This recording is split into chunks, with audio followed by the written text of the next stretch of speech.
meu nome é Cauê Trovacofacker. Eu falei sobre a Hannah Arendt, a origem do totalitarismo, e relacionei ela ao incidente do descarrilhamento de Nagasaki em 2005. Isso em 3 frentes. Eu gostaria de abordar mais essa explicação. Na banalização do mal, eu queria aplicar 2 coisas em específico. O não querer casar mal ao outro, que foi a questão do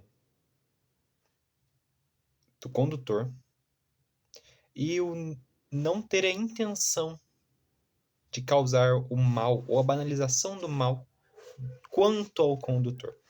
O condutor do trem, se não me engano, teve 2 instâncias antes, eu gostaria até de desenvolver, que eu não desenvolvi no texto, mas ele já teria se atrasado para chegar uma estação antes do ocorrido.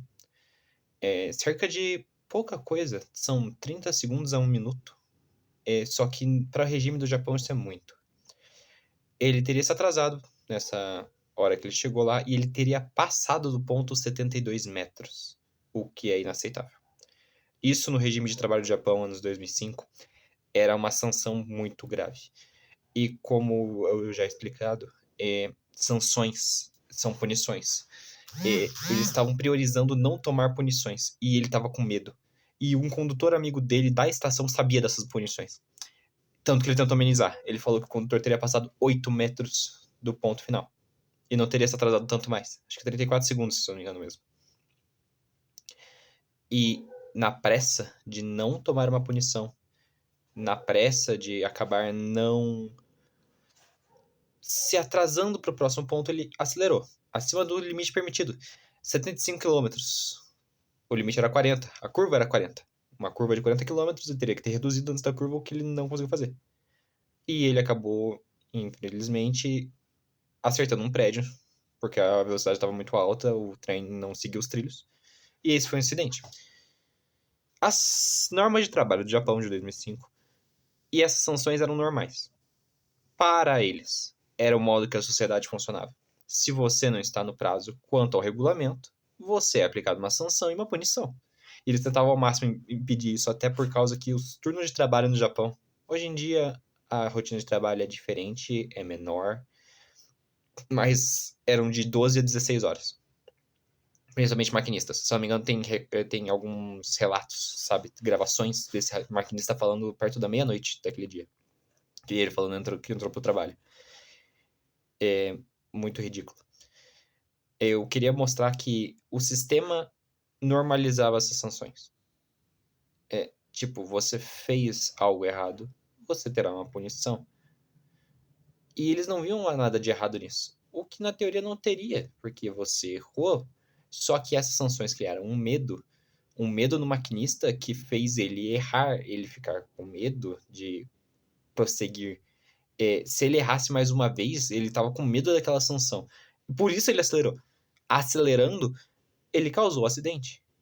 O governo e todo o esquema da rede de trens do Japão não queria causar esse acidente. O maquinista não queria causar esse acidente. Mas devido à norma trabalhista do tempo e o mal que eles não viam, a banalização do mesmo, naquela prática, causou o acidente de tantas mortes, tanto do maquinista, o qual teve medo, tanto de passageiros que não tiveram culpa nenhuma. Estavam pegando um trem numa tarde e pensavam que chegariam no destino correto ao final.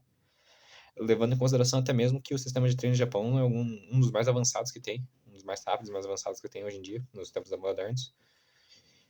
E a gente pode ver, quando se relaciona ao livro, que os agentes não queriam causar este mal. Mas ele foi, que nem eu já citei, ele acabou, infelizmente, no seu destino final.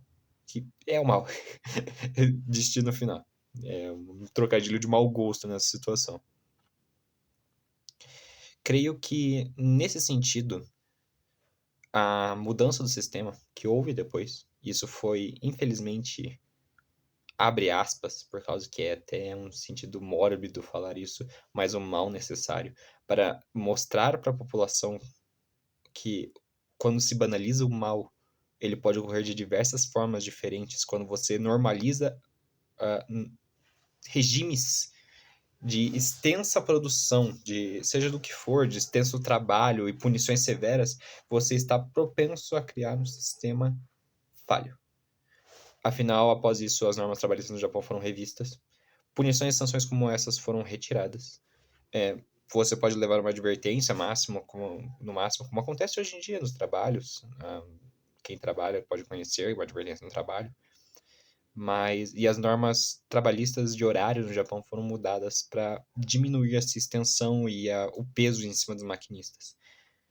E nisso é abre aspas, de novo, morbidamente dizendo, mal necessário, para a gente abrir os olhos da população, do governo, de todos, como um todo, de toda a população, de todo o governo, de todos os sistemas, para mostrar que quando nós normalizamos algo pútrido, algo que em si mostra uma faceta muito anormal, ruim da sociedade, práticas abusivas, e isso se torna normal, como já tem a frase, uma mentira contada 1000 vezes torna uma verdade, isso uma hora ou outra pode levar a consequências terríveis. Essa é a associação que eu fiz da Hannah Arendt com esse acidente. Eu acho importante de mostrar, por causa que é algo que pode se repetir, infelizmente, e é algo que devemos evitar. Infelizmente chegou ao momento final, que foi a tragédia, mas serviu para mostrar que a situação é inaceitável e mudar as leis do país. E abrir os olhos até de outras pessoas para o quanto uma coisa que para outros pode parecer normal pode vir se tornar uma grande bola de neve e acarretar em algo tão terrível.